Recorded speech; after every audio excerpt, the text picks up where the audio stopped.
What if the government could control your mind? Imagine, just for a moment, a power so absolute that it could reach into your very thoughts, twisting them into shapes you no longer recognize as your own. What if the authorities you trust to protect you could secretly wipe your most cherished memories, leaving a blank slate where your life once was? Consider the chilling possibility that they could manipulate your deepest beliefs, your fears, your desires, or even reprogram the very essence of who you are. And what if all of this could be done without your knowledge, without your consent, leaving you a puppet with no awareness of the strings being pulled? It is a terrifying concept, one that feels like it belongs firmly in the realm of dystopian novels or science fiction thrillers. But this scenario is not a work of fiction. It's not a paranoid fantasy or a far-fetched conspiracy theory whispered in the dark corners of the internet. This really happened.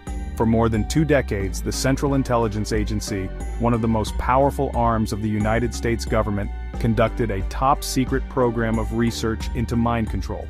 The agency pursued this dark goal with a chilling determination, violating legal and ethical boundaries in its quest for the ultimate weapon, the ability to command the human brain.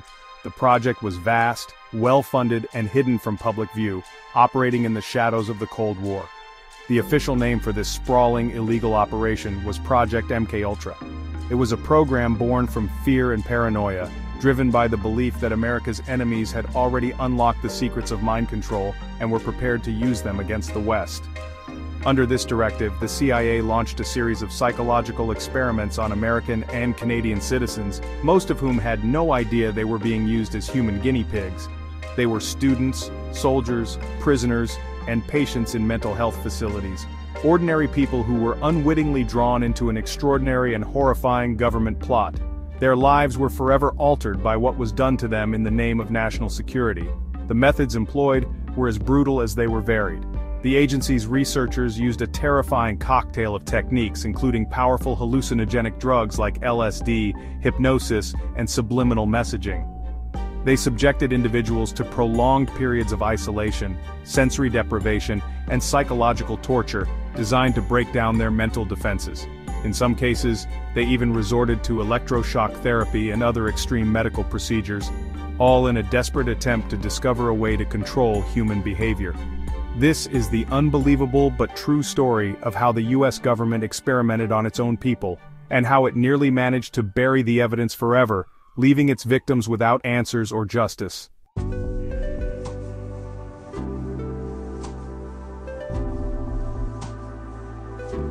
The story of MKUltra begins in the early 1950s, a time when the United States was gripped by a pervasive and suffocating sense of paranoia. The Cold War against the Soviet Union was escalating, casting a long shadow of fear and suspicion across the nation. The Korean War had recently concluded, but its end brought a new and disturbing mystery. American prisoners of war were returning home, not as heroes, but as changed men. They came back with strange, unsettling stories, claiming they had been subjected to intense interrogation and brainwashing by their North Korean, Chinese, and Soviet captors. These accounts sparked a wave of panic within the highest levels of the U.S. intelligence community. The Central Intelligence Agency, tasked with protecting America from foreign threats, was thrown into a state of alarm.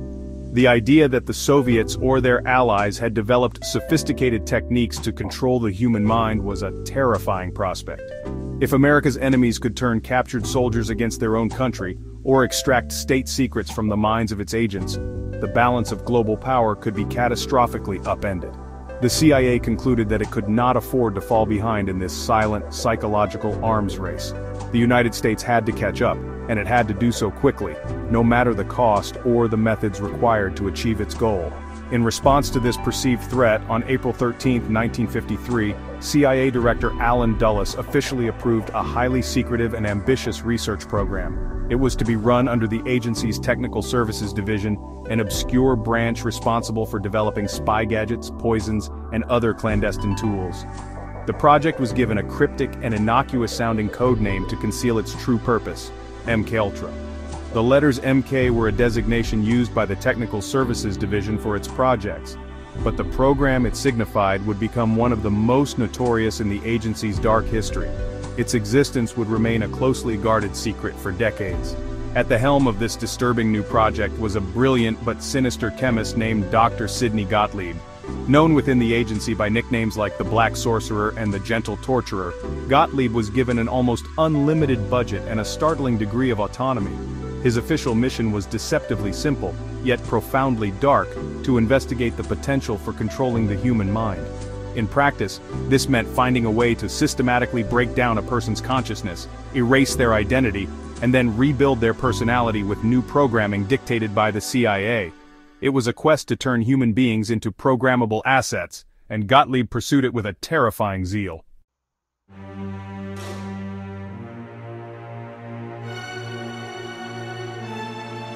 The story of MKUltra begins in the early 1950s, a time when the United States was gripped by a pervasive and suffocating sense of paranoia. The Cold War against the Soviet Union was escalating, casting a long shadow of fear and suspicion across the nation. The Korean War had recently concluded, but its end brought a new and disturbing mystery. American prisoners of war were returning home not as heroes, but as changed men. They came back with strange, unsettling stories, claiming they had been subjected to intense interrogation and brainwashing by their North Korean, Chinese, and Soviet captors. These accounts sparked a wave of panic within the highest levels of the U.S. intelligence community. The Central Intelligence Agency, tasked with protecting America from foreign threats, was thrown into a state of alarm. The idea that the Soviets or their allies had developed sophisticated techniques to control the human mind was a terrifying prospect. If America's enemies could turn captured soldiers against their own country or extract state secrets from the minds of its agents, the balance of global power could be catastrophically upended. The CIA concluded that it could not afford to fall behind in this silent psychological arms race. The United States had to catch up, and it had to do so quickly, no matter the cost or the methods required to achieve its goal. Media Group. In response to this perceived threat, on April 13, 1953, CIA Director Allen Dulles officially approved a highly secretive and ambitious research program. It was to be run under the agency's Technical Services Division, an obscure branch responsible for developing spy gadgets, poisons, and other clandestine tools. The project was given a cryptic and innocuous-sounding code name to conceal its true purpose: MKUltra. The letters MK were a designation used by the Technical Services Division for its projects, but the program it signified would become one of the most notorious in the agency's dark history. Its existence would remain a closely guarded secret for decades. The fear of brainwashing was not just a concern for spies and soldiers, it seeped into the very fabric of American culture. Popular books and films like The Manchurian Candidate depicted brainwashed assassins activated by secret triggers, planting the idea of mind control deep within the public consciousness. This cultural anxiety provided a backdrop of tacit approval for the extreme measures the government was willing to take. The CIA saw itself as the nation's last line of defense against an insidious enemy that fought not on battlefields, but in the theater of the human mind. This atmosphere of existential dread created the perfect crucible for a project as radical and unethical as MKUltra to be born.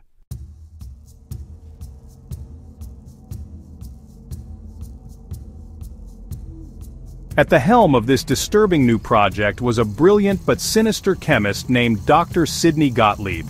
Known within the agency by nicknames like the Black Sorcerer and the Gentle Torturer, Gottlieb was given an almost unlimited budget and a startling degree of autonomy to pursue his dark research. He was not a rogue agent, but a man operating with the full backing of the highest echelons of American intelligence. His official mission was deceptively simple, yet profoundly dark: to investigate the potential for controlling the human mind. In practice, this meant finding a way to systematically break down a person's consciousness and will. Gottlieb's charter was terrifyingly broad. He was tasked with developing drugs and procedures that could induce amnesia, create pliable states for interrogation, and even program individuals to carry out complex actions against their will. The ultimate goal was to create a truth serum that would make it impossible for a person to keep secrets, and to explore the potential for creating programmable human assassins. His work was not confined to theory, it was intensely practical. He and his team were expected to deliver tangible tools that could be used by CIA operatives in the field, turning the human mind into a new frontier for espionage and warfare. To achieve these goals, Gottlieb's mission was broken down into two core objectives. First, he needed to find a way to break the human mind. This involved exploring every known method of psychological and physiological assault, from hallucinogenic drugs and hypnosis to sensory deprivation and electroshock therapy. The idea was to find a technique that could shatter a person's existing personality and memories, wiping their mental slate clean. The second, more ambitious objective was to find a way to rebuild that broken mind, inserting new memories, beliefs, and commands into the void. It was a quest to deconstruct and then reconstruct a human being. This dark mission was not seen as monstrous by those who ordered it. It was framed as a grim necessity. The perceived threat from the Soviet Union was so great that it justified any and all countermeasures. Allen Dulles and other CIA leaders believed that if they did not master the arts of mind control, their enemies surely would, leaving the United States vulnerable to psychological attack. And so Sidney Gottlieb, the agency's chief chemist, became the architect of a secret war fought not with bombs or bullets but with chemicals, electricity, and the systematic dismantling of the human psyche, all hidden behind the shield of national security.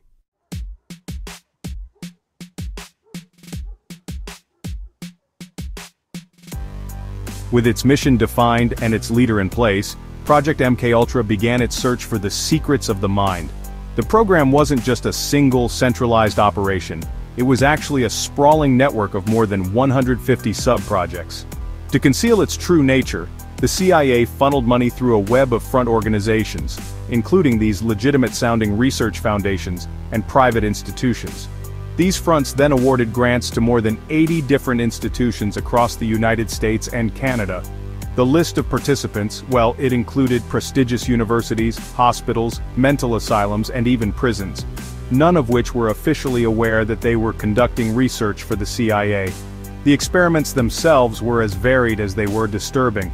Researchers under MKUltra's umbrella tested a wide array of techniques, each one designed to assault the mind in a different way. One of the most frequently used tools was lysergic acid diethylamide, or LSD. Sidney Gottlieb was particularly fascinated by the drug, believing its powerful hallucinogenic properties held the key to unlocking the mind's defenses, or, failing that, destroying them completely. He personally authorized the purchase of the world's entire supply of LSD in the 1950s, turning the CIA into the primary distributor of the substance long before it ever hit the streets. The tests were conducted on a vast number of unwitting subjects. CIA agents, seeking to understand the effects of LSD in real-world scenarios, began secretly dosing people in public places.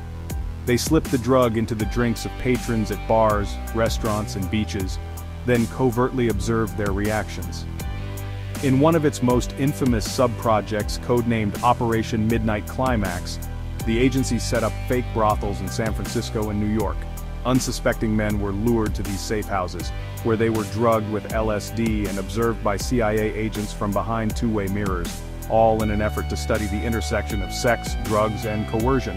Crucially, in nearly every case, the subjects of these experiments were never asked for their permission. No one was informed that they were part of a government study, and no one gave their consent. The participants were a mix of volunteers who thought they were signing up for legitimate medical research, and, more sinisterly, individuals who had no choice in the matter. These included prisoners, mental patients, and even CIA employees who were dosed without their knowledge. The ethical lines were not just crossed, they were completely erased. The quest for mind control had begun, and its first casualties were the rights and sanity of ordinary citizens.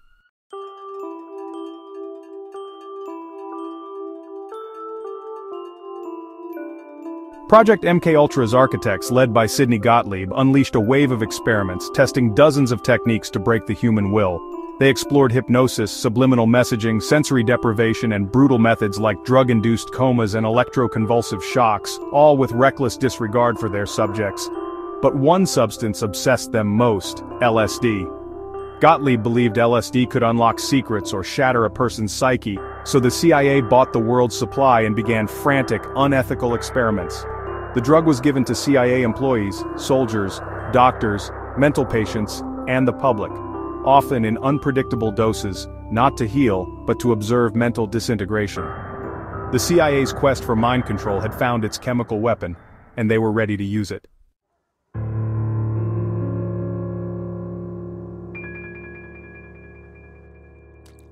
The CIA's search for test subjects led to some of its most depraved experiments. Agents secretly dosed ordinary citizens with LSD in public, observing their reactions without consent or medical oversight. This practice peaked with Operation Midnight Climax CIA-run brothels in San Francisco and New York, where men were lured, drugged, and observed through two-way mirrors. Prostitutes hired by the agency coaxed secrets from the drugged men while agents took notes. The project, run by George Hunter White, blurred the lines between espionage, psychological torture, and sexual exploitation. The men were never told what happened. Their suffering was just data in the CIA's pursuit of control. Operation Midnight Climax ran for nearly a decade, a testament to the agency's lawlessness and disregard for human dignity.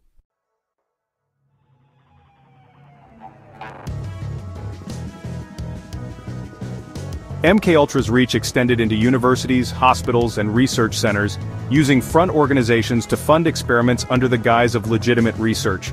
Scientists unknowingly conducted dangerous studies for the CIA, but the most vulnerable, prisoners, mental patients, and addicts, became primary targets. In Kentucky, Dr. Harris Isbell kept addicts on LSD for 77 days, trading heroin for their participation. Prisoners were hypnotized and drugged. Mental patients received massive electroshock, all without informed consent. Institutions meant for healing became secret human laboratories. The people inside, forgotten by society, were exploited in the CIA's quest to conquer the mind. MKUltra's ethical bankruptcy was total.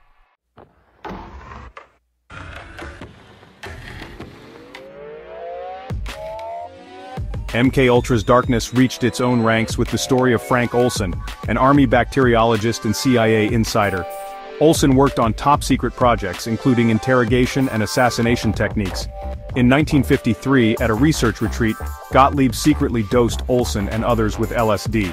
For the CIA, it was just another test. For Olson, it triggered a terrifying psychological collapse. Unlike his colleagues, Olson's paranoia and anxiety never faded. He became convinced he was a danger to his family and country. The experiment had pushed a stable mind over the edge, creating a crisis the agency could not control. Olson's ordeal would end in tragedy.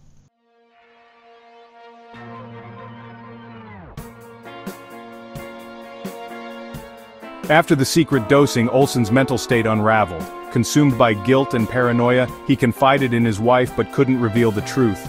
The CIA, realizing the danger, took him to New York for psychiatric evaluation, under the watch of agency-linked doctors.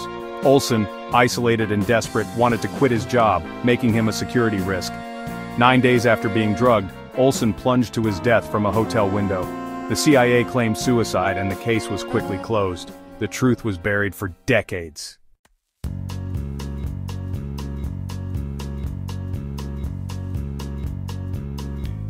For years, Olson's family believed the official story of suicide.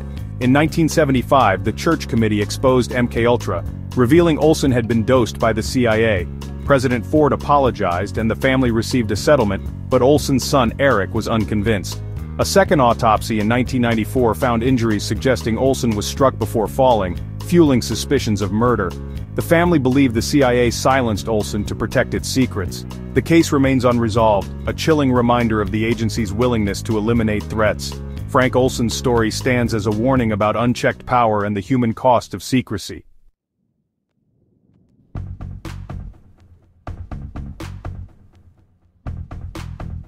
The dark tendrils of Project MKUltra did not stop at the US border. The CIA's relentless search for mind control techniques extended north into Canada, where it found a willing and ambitious partner. The agency discovered a prominent psychiatrist who was already conducting radical experiments on his patients, research that aligned perfectly with MKUltra's sinister goals. This man was Dr. Ewan Cameron, a globally respected figure who was the director of the Allen Memorial Institute at McGill University in Montreal. He was also, at one point, the president of both the American and World Psychiatric Associations, lending his work a veneer of legitimacy that the CIA found incredibly useful. The collaboration began in the late 1950s. The CIA, operating through one of its primary front organizations, the Society for the Investigation of Human Ecology, began secretly funneling tens of thousands of dollars to Dr. Cameron. He was told the money was from a private research foundation interested in the study of human behavior. Cameron eagerly accepted the funds, which allowed him to expand his already extreme experiments without oversight or ethical constraints. The CIA, in turn, gained access to a human laboratory where some of the most brutal psychological procedures imaginable were being carried out on unsuspecting Canadian citizens. The patients who ended up at the Allen Memorial Institute were not spies or soldiers. They were ordinary people seeking help for common psychological issues. Many were suffering from conditions like anxiety, depression, or postpartum psychosis. They came to the prestigious institute seeking a cure, trusting Dr. Cameron as a leading figure in modern psychiatry. They had no idea that they were about to become unwitting subjects in a clandestine research program funded by a foreign intelligence agency. Their illnesses were not seen as problems to be solved, but as opportunities to test radical theories about erasing and rebuilding the human mind. This Canadian chapter of MKUltra was, in many ways, even more terrifying than the experiments happening in the United States. While much of the US research focused on drugs like LSD, Dr. Cameron's work was a direct assault on the structure of personality itself. He believed that mental illness was caused by faulty patterns of thought that needed to be completely wiped away before a healthy mind could be constructed. His goal was de-patterning, the systematic destruction of a patient's existing mind, and with the secret backing of the CIA, he now had the resources to pursue this chilling objective with unchecked authority.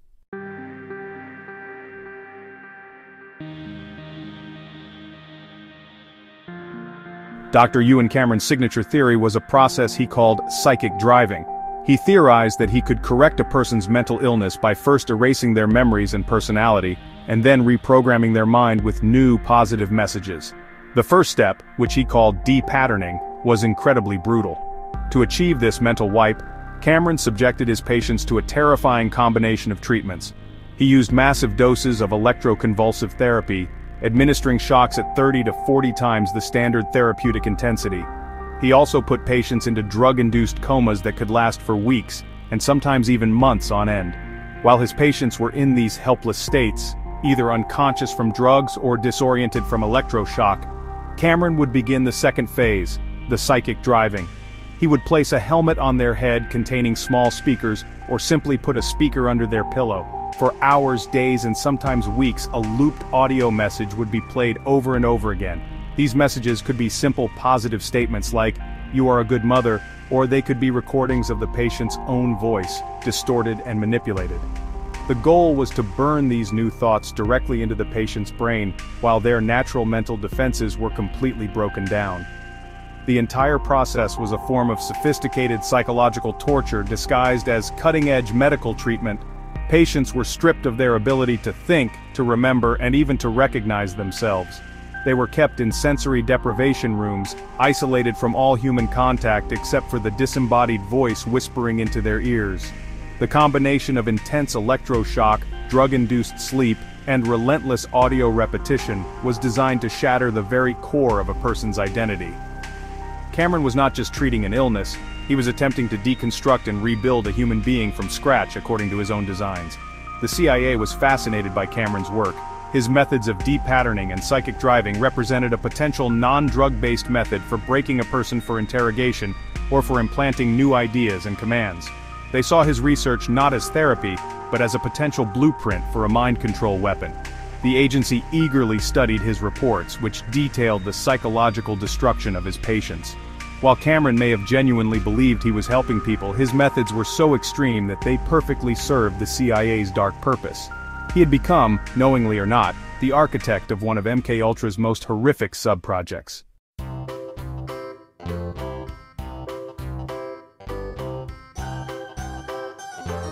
The results of Dr. Cameron's experiments were, honestly, catastrophic. Far from being cured, many of his patients left the Allen Memorial Institute with permanent and devastating psychological damage. The massive electroshocks and drug-induced comas did not just erase their negative thought patterns, they wiped out their entire lives. Many patients emerged from their so-called treatment with severe amnesia. They forgot how to speak, how to read, or even how to perform basic tasks. Some could no longer recognize their own husbands, wives, or children. Their pasts had been stolen from them, leaving a terrifying and empty void. The psychic driving was equally damaging. Instead of being reprogrammed with healthy thoughts, many patients were left in a state of infantile helplessness. They became incontinent, unable to control their own bodies, and dependent on others for just about everything. One former patient recalled being reduced to a childlike state, where she would sit on the floor, sucking her thumb and crying for her parents, who she could no longer remember. The attempt to create a new personality had failed. All Dr. Cameron had succeeded in doing was destroying the one that was already there, leaving behind a shattered and traumatized human being. For decades, these victims suffered in silence. The Canadian government and the medical establishment that had once celebrated Dr. Cameron were slow to acknowledge the horror of what had happened. It wasn't until the 1980s, after MKUltra was exposed in the United States, that former patients began to connect the dots and realize they had been part of a secret experiment. They started speaking out, sharing their stories of lost memories and broken lives. Lawsuits were filed against the CIA and the Canadian government, demanding accountability for the suffering they had endured. While some financial settlements were eventually paid, true justice remained elusive for most.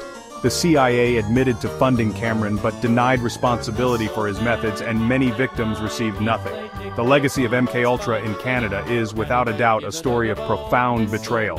It is the story of a trusted doctor who used his power to destroy minds instead of healing them, and of a foreign intelligence agency that secretly funded these atrocities in its obsessive quest for control. The shattered minds of the Allen Memorial Institute stand as a chilling testament to the human cost of this dark chapter in history.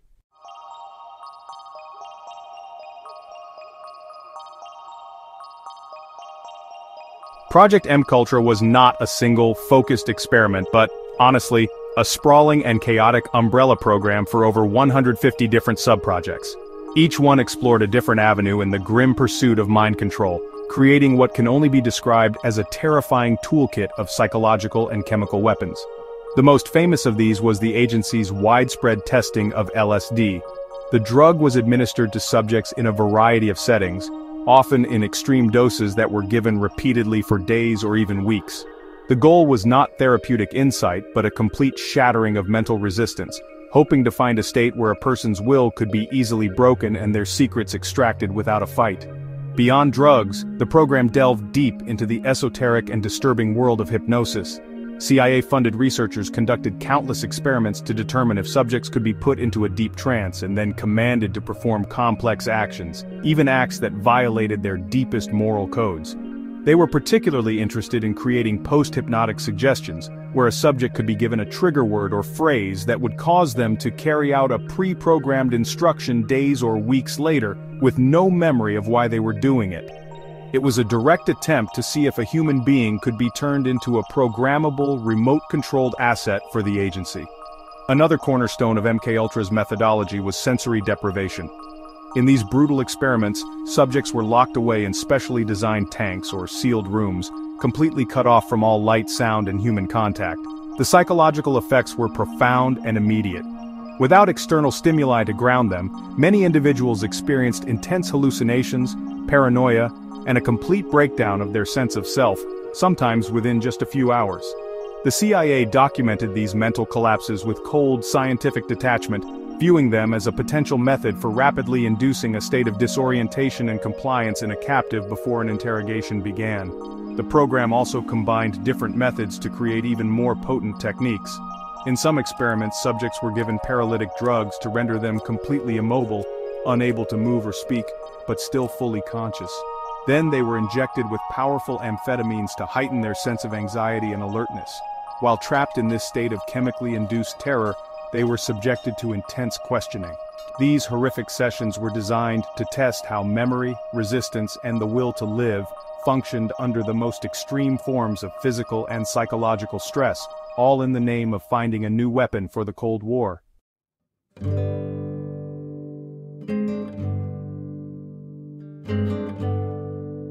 At the dark heart of many MKUltra sub-projects was a terrifying and ambitious goal: to create a real-life Manchurian candidate. This concept, popularized by the famous novel and film, described a brainwashed assassin who could be programmed to kill on command and then have no memory of the event.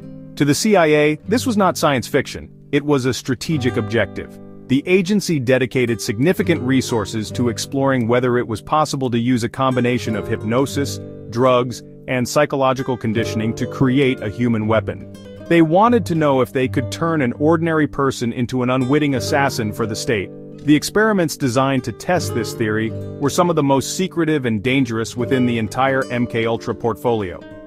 researchers attempted to use deep hypnosis to implant complex commands. For example, a hypnotized secretary was ordered to pick up a pistol and shoot another person, who she was told was an enemy agent. The gun was unloaded, but the subject reportedly carried out the action without hesitation, and upon being brought out of her trance, had no memory of what she had just done. These staged scenarios were meant to prove that a person's moral compass could be completely bypassed by a skilled hypnotist, turning them into a pawn. The CIA's own documents reveal the chilling extent of this research. One declassified memo explicitly discusses the potential for creating an assassination team and outlines the need for a drug that could be administered to program a person for a mission. The memo coolly weighs the pros and cons of different methods, treating the act of turning a human into a killer as a mere technical problem to be solved. The search for this programmed assassin was not a fringe idea within the project. It was a central and officially sanctioned line of inquiry, driven by the paranoia of the Cold War and the belief that America's enemies were already pursuing similar goals. Ultimately, the CIA claimed that it never successfully created a reliable, programmable assassin. The human mind, they concluded, was just too complex and unpredictable to be controlled with the absolute certainty required for such a sensitive operation. However, the fact that the agency tried is, in itself, a terrifying revelation.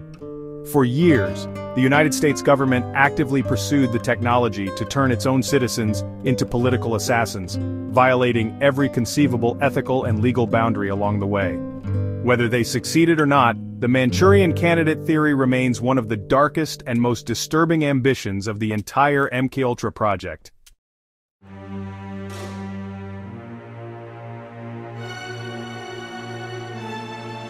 It is honestly a profound mistake to think of MKUltra as just a single, organized scientific endeavor. In reality, it was this chaotic and poorly supervised collection of more than 150 separate research projects, all operating with little to no central oversight. Sidney Gottlieb, who was the project's leader, basically handed out money to doctors, psychologists, and chemists across the country, giving them broad license to pursue any research that seemed even remotely promising for the field of mind control. This hands-off approach, well, it led to a wild proliferation of bizarre, cruel, and often scientifically useless experiments, all funded by the American taxpayer under the guise of national security. Because there was such a lack of control, many researchers ended up pursuing their own personal obsessions and pet theories with CIA funding. For example, Dr. Ewan Cameron in Canada was given free rein to perfect his brutal psychic driving techniques. Hypnotists were allowed to conduct ethically abhorrent experiments on unwitting subjects. Chemists were encouraged to synthesize and test an endless variety of toxic and mind-altering substances. There was no clear hypothesis being tested across the program, and honestly, no rigorous scientific method was followed. It was more like a dark, sprawling fishing expedition, where the CIA just cast a wide net, hoping to accidentally catch a monster. The result was not some breakthrough in mind control, but really a legacy of human suffering. Because the experiments were so poorly designed and documented, they yielded very little in the way of useful intelligence or scientific knowledge. The data collected from drugging unsuspecting men in brothels or torturing mental patients was often anecdotal and impossible to replicate. The program was, in the end, a scientific dead end, a testament to the fact that bad ethics often leads to bad science. The only concrete outcome of MKUltra's two-decade run was the permanent damage it inflicted on the minds and bodies of its countless forgotten victims. And this chaotic structure was, in a way, part of its design. By spreading the research across so many institutions and using so many front companies, the CIA created a system that was almost impossible to trace. It was a program designed to be deniable from its very inception. If any single experiment was exposed, the agency could just cut it loose and claim it was the work of a rogue researcher, protecting the core project from discovery. MKUltra was not just an attack on the human mind, it was an attack on the principles of accountability and scientific integrity, a sprawling, shadowy enterprise that valued secrecy above all else.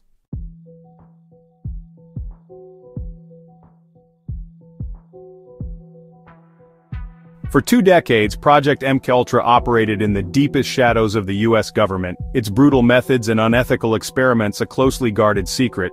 However, by the early 1970s, the political climate in America was beginning to change dramatically. The Watergate scandal was unfolding, and the American public was growing increasingly suspicious of government secrecy and unchecked executive power. The CIA recognized that its many illegal activities, if exposed, could create a political firestorm of unprecedented proportions. The agency knew it was sitting on a ticking time bomb, and the fuse was getting shorter with every new revelation about government misconduct that appeared in the press. In 1973, with the Watergate investigations closing in on the Nixon administration, the CIA director at the time, Richard Helms, made a fateful decision. Helms had been a high-ranking official at the agency throughout the MKUltra years and knew exactly how damning the program's records were. Media group, person shredding classified documents, 1970s office worker destroying files. Fearing that congressional investigators or journalists would eventually uncover the project, he issued a direct and illegal order: destroy all files related to Project MKUltra.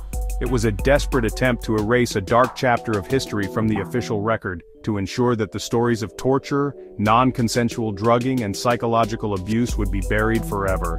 The order was carried out with chilling efficiency. Across the agency, clerks and officers began the systematic destruction of thousands of pages of documents. Research notes, experimental reports, financial records, and victim case files were gathered up, shredded, and incinerated. The work of Sidney Gottlieb and his sprawling network of researchers was reduced to ash and dust. The agency was attempting to create a complete void where the history of MKUltra should have been, leaving future investigators with no paper trail to follow. By destroying the evidence, the CIA hoped to make the entire program deniable, casting any future accusations as baseless conspiracy theories. This act of destruction was, in itself, a profound crime and a final cynical betrayal of MKUltra's victims. Not only had the agency violated their minds and bodies, but it now sought to erase any proof that their suffering had ever occurred. The cover-up was almost successful. For a time it seemed that the full extent of the CIA's mind control program would remain a secret, known only to the men who had ordered it and carried it out. The bonfire of records was meant to be the final act, ensuring that those responsible would never be held accountable for their actions, and that the stories of the people they destroyed would never be told.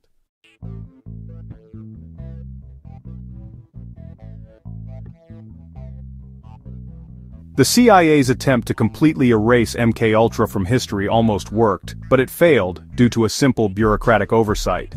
While Richard Helms's order had led to the destruction of the vast majority of the program's operational files, a small collection of documents had been accidentally misfiled and stored separately.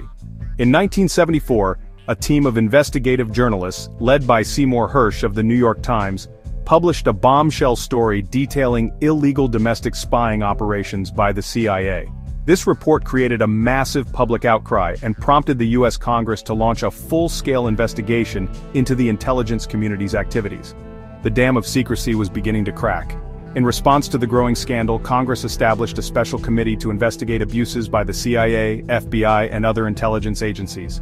This body, officially known as the United States Senate Select Committee to Study Governmental Operations with Respect to Intelligence Activities, became popularly known as the Church Committee, after its chairman, Senator Frank Church of Idaho.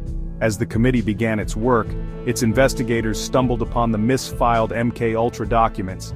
They were not operational files but a trove of financial records, some 20,000 pages detailing budgets, payments, and contracts that provided the first concrete evidence of the program's existence and scale. The discovery of these budget records blew the lid off the entire operation. For the first time, the American public learned the name MKUltra. The Church Committee held a series of televised hearings in 1975, revealing the shocking truth about the CIA's two-decade-long program of human experimentation. Americans watched in horror as witness after witness described non-consensual drug tests, psychological torture, and the tragic case of Frank Olson. The hearings painted a terrifying picture of a rogue agency operating completely outside the law, using its own citizens as guinea pigs in a paranoid quest for a mind control weapon that likely never even existed.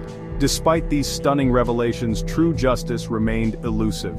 With most of the detailed research records destroyed, it was nearly impossible to identify the majority of MKUltra's victims or to bring specific charges against the perpetrators. Sidney Gottlieb, the architect of the program, was called to testify, but claimed he could not remember many of the details. He was granted immunity from prosecution, and retired quietly to a goat farm in Virginia.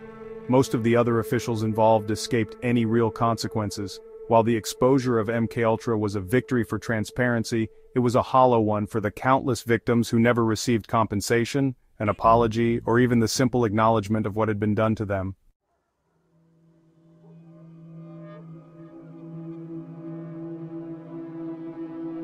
The exposure of Project MKUltra in 1975 did more than just reveal a secret government program, it left a permanent and deep scar on the American psyche. The revelations shattered the public's trust in its own government, proving that the most paranoid-sounding conspiracy theories could, in fact, be terrifyingly real. This profound breach of trust has lingered for decades, fueling a pervasive skepticism toward official narratives and government institutions. The knowledge that the CIA had deliberately and systematically experimented on its own citizens without their consent created a wound that has never fully healed, forever changing the relationship between the American people and the agencies sworn to protect them, casting a long shadow of doubt over the very concept of national security. This legacy is most visible in popular culture, where the specter of MKUltra has become a powerful and recurring motif. The program directly inspired a host of films, television shows, and books that explore themes of mind control, government conspiracy, and hidden histories.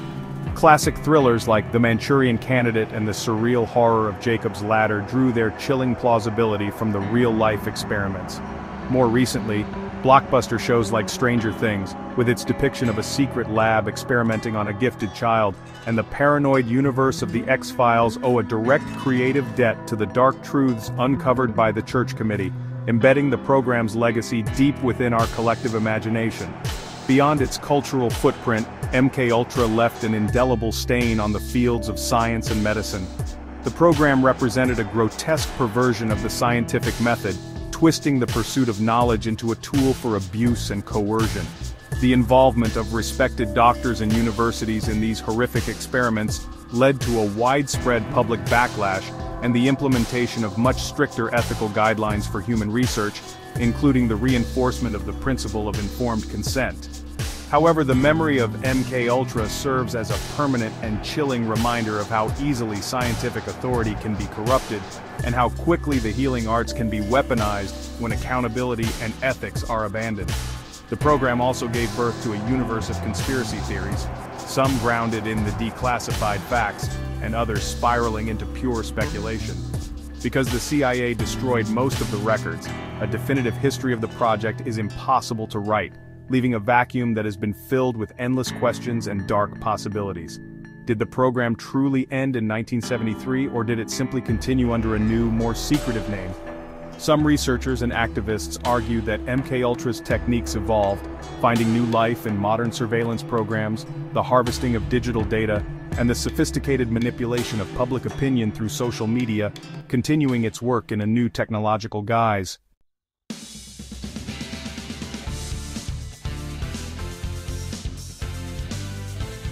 Ultimately, the story of MKUltra is not just a dark chapter in American history. It stands as a powerful and enduring warning for all modern democracies. The program serves as a chilling case study in how the pressures of national security can be used to justify the complete abandonment of moral and legal principles. Born from the legitimate fears of the Cold War, the project quickly spiraled into a lawless crusade, driven by paranoia and a dangerous belief that the ends justified any means. It demonstrates with terrifying clarity how secrecy can become a shield for cruelty, allowing horrors to flourish in the shadows, far from public scrutiny or congressional oversight. The central lesson of MKUltra is a timeless one about the corrupting nature of unchecked power. When a small group of individuals, operating without transparency or accountability, is given a limitless budget and a vague mandate to protect the nation, the potential for abuse is almost limitless. The story of Sidney Gottlieb and his colleagues is a testament to how even ordinary, intelligent people can commit monstrous acts when they believe they are serving a higher cause. It is a stark reminder that the institutions designed to protect a society can easily become its greatest threat when they are allowed to operate outside the bounds of the law and common decency. The questions raised by MKUltra remain profoundly relevant today, in an age of advanced surveillance technology, artificial intelligence, and sophisticated psychological profiling. Governments around the world now possess tools for monitoring and influencing their citizens that would have been unimaginable to the architects of MKUltra. The temptation to use these tools for social control, to silence dissent, or to manipulate behavior in the name of security is ever present. The legacy of MKUltra compels us to remain vigilant, to question authority, and to demand transparency from the powerful, lest history repeat itself with even more potent and insidious methods. MKUltra is more than just a historical event. It is a permanent cautionary tale etched into the annals of modern history. It reveals the terrifying fragility of human rights in the face of perceived existential threats, and the seductive logic that can lead a nation down a path of self-destruction. The next time you hear someone speak of government conspiracies or the potential for mind control, it is wise not to dismiss it as mere fantasy.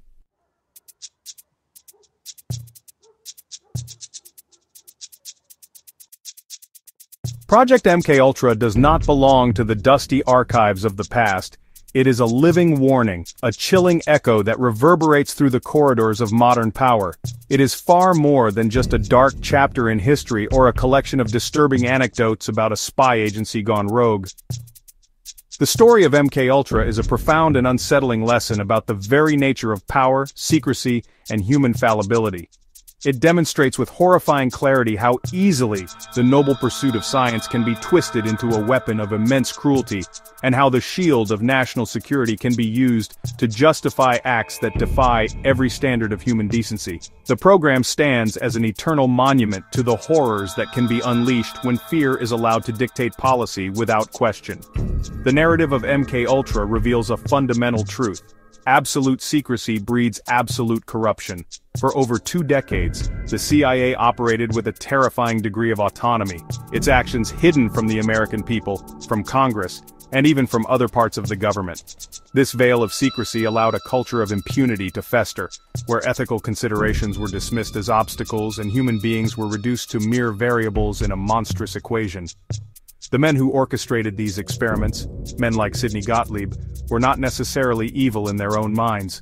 They were patriots who believed they were fighting a necessary war, but their unchecked power led them down a path of unspeakable cruelty, a chilling reminder that good intentions can pave the road to hell.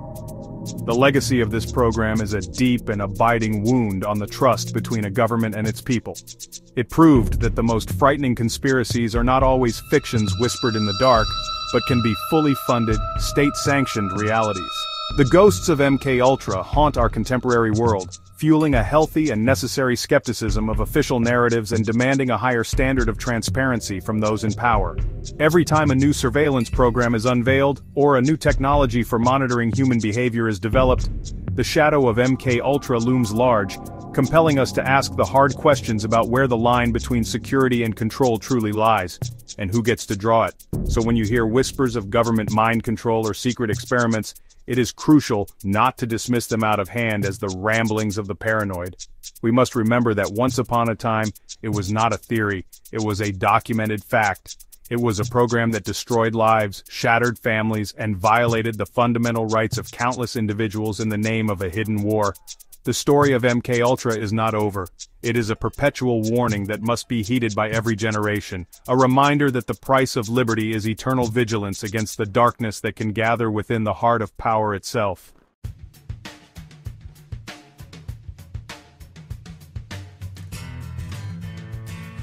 The conclusion of the MKUltra story is not one of closure, but of a haunting and uncomfortable persistence. The program was officially terminated, its files were burned, and a handful of apologies were issued, but its central premise never truly vanished. The core ambition of MKUltra, to understand and influence human behavior for strategic advantage, remains a key objective for intelligence agencies and powerful entities around the globe. The battlefield has simply shifted. It is no longer fought with LSD-laced cocktails and secret safe houses, but with algorithms, data mining, and the sophisticated manipulation of information in the digital world we all inhabit. The tools have become more subtle, but the goal remains unnervingly the same. In our modern era, the potential for mass psychological influence has grown exponentially. Social media platforms, search engines, and vast corporate data brokers collect an unprecedented amount of information about our desires, our fears, our political leanings, and our daily habits. This data can be used to construct detailed psychological profiles that can then be targeted with finely tuned messages designed to shape our opinions, sway our votes, and alter our behavior, often without our conscious awareness. This new form of psychic driving is far more scalable and insidious than anything Dr. Ewan Cameron could have imagined, turning the digital landscape into a modern arena for the same kind of influence MKUltra sought to perfect. The enduring lesson from this dark saga is therefore one of profound caution and active curiosity. History does not just repeat itself, as the brief reminds us, it also hides. The principles of MKUltra may be lurking today behind a new codename, hidden within a classified budget, or disguised as a benign technological advancement. It is our responsibility as citizens to remain inquisitive, to challenge the powerful, and to demand accountability for actions taken in our name. We must support investigative journalism, protect whistleblowers, and advocate for strong oversight of the intelligence community, for these are the only true defenses against the secrecy that allows such horrors to fester. MKUltra is not just a story to be told, it is a question that we must continually ask ourselves: how far is too far? At what point does the quest for security become an instrument of oppression? The victims of this program, the forgotten men and women whose minds were shattered in the name of a hidden war, paid the ultimate price for their government's unchecked ambition. Their legacy commands us to stay vigilant, to stay informed, and to never forget that the most dangerous threats to freedom can sometimes come from those who claim to be its staunchest defenders. The war for the mind is not over, and we must always remain curious about who is fighting it. MKUltra isn't just a dark chapter in history, it's a warning. It showed how easily science can be twisted into a weapon, how secrecy can justify cruelty, and how power, when unchecked, can lead to horrors. So the next time you hear someone speak of government mind control, don't dismiss it too quickly.